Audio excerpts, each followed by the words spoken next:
بسم الله الرحمن الرحيم وإذ قال إبراهيم رب اجعل هذا البلد آمنا واجنبني وبني أن نعبد الأصنام رب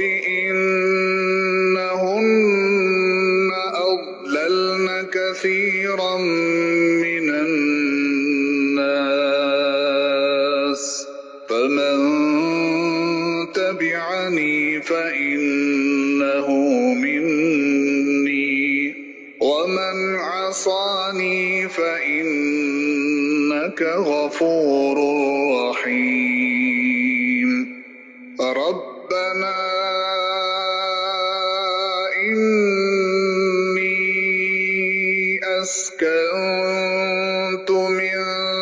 ذريتي بواد غير ذي زرع عند بيتك المحرم ربنا ليقيموا الصلاة فاجعل أفئدة من الناس تهوي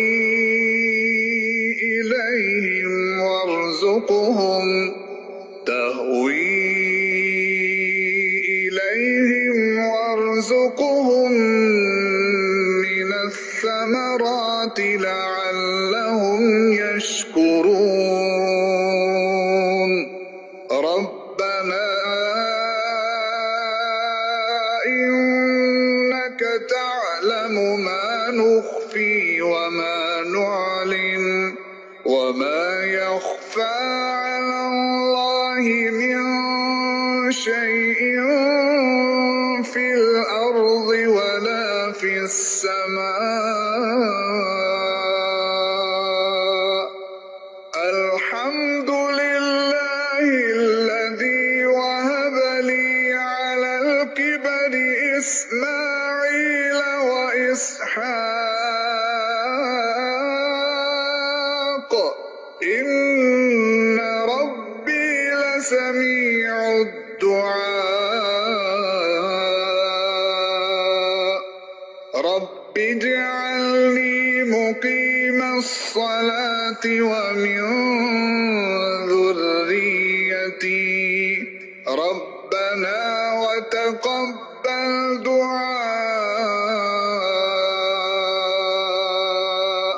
ربنا اغفر لي ولوالدي وللمؤمنين يوم يقوم الحساب